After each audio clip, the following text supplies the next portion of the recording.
तो ये public service commission के और सिविल सर्विस के एग्ज़ाम उनके होम डिस्ट्रिक्ट में क्यों नहीं करवा सकते? जो हैंडीकैप हैं वो सिर्फ ग्रुप डी और ग्रुप सी तक सीमित है।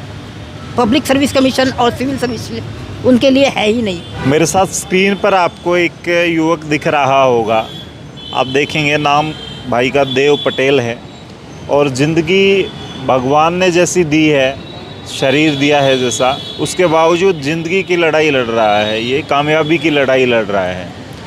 अब तक कई एग्ज़ाम दे चुका है लेकिन सफलता हासिल नहीं हुई है। कुछ लोग हैं जो हैंडीकैप जो रिजर्वेशन है उसमें कामयाब हो जाते हैं, लेकिन इसके लिए बड़ा चैलेंज होता है, बावजूद इसके हार नहीं मानता। दिल्ली, चंडीगढ़ या हरियाणा में जहाँ भी कंपटीशन एग्ज़ाम होते हैं वहाँ एग्ज़ाम देने के लिए जाता है।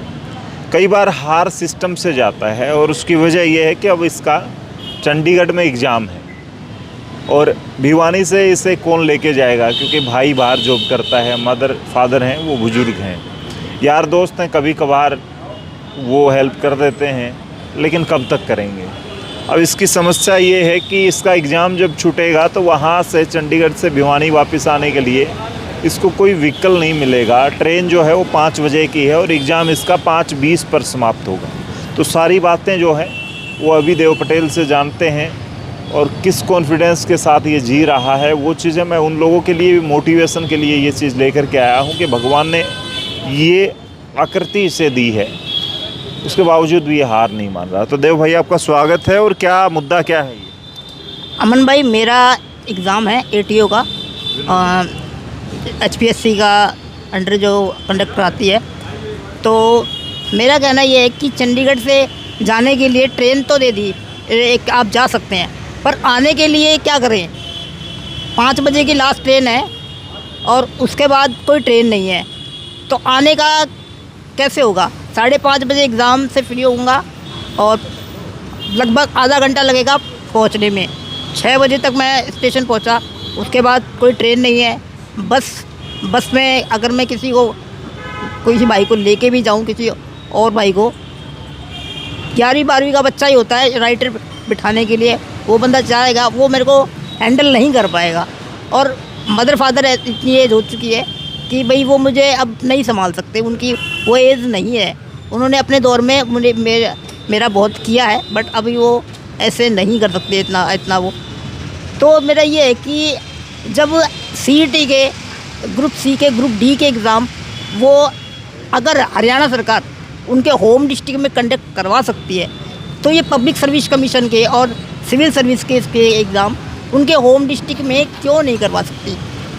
या तो गवर्नमेंट ये कहना चाहती है सीधे कि जो हैंडीकैप हैं वो सिर्फ ग्रुप डी और ग्रुप सी तक सीमित है, पब्लिक सर्विस कमीशन और सिविल सर्विस उनके लिए है ही नहीं। अगर ऐसा नहीं है तो उनके एग्ज़ाम उनको होम डिस्ट्रिक्ट पे करवाए जाएं या फिर उनको आने जाने की उचित सुविधाएं दी जाए।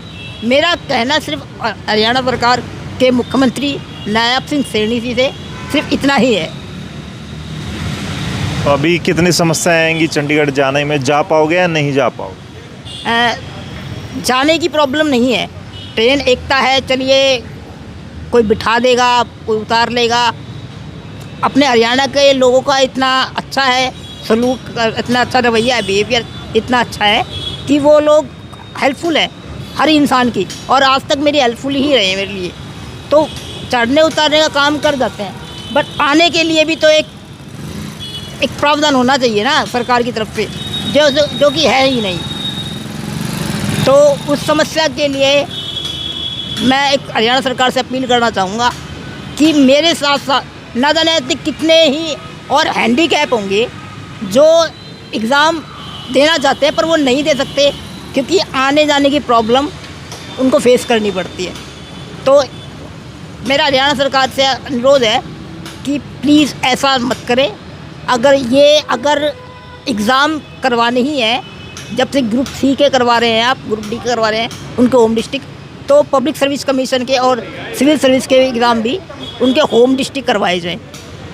चलिए, फिलहाल ये समस्या देव पटेल की है। भगवान ने इसको जो समस्याएं दी हैं उन समस्याओं से लड़ते हुए ये जॉब पाना चाहता है, लेकिन सरकार ऐसे हैंडीकैप जो 100% हैंडीकैप हैं उनके एग्ज़ाम भी इतने दूर देती है, और ये बच्चे समाधान चाहते हैं, ज़िंदगी में लड़ रहे हैं। आप लोग क्या कुछ कहेंगे? देव पटेल की हेल्प के लिए कई बार समाज सेवी लोग आगे आ जाते हैं, इसको गाड़ियाँ प्रोवाइड करवा देते हैं एग्ज़ाम देने के लिए, लेकिन सरकार क्या कर रही है, ये देव की मांग है। फिलहाल आप इस वीडियो को शेयर करें, स्पोर्ट में लिखें 2 शब्द। तब तक के लिए धन्यवाद। राम राम, जय हिंद।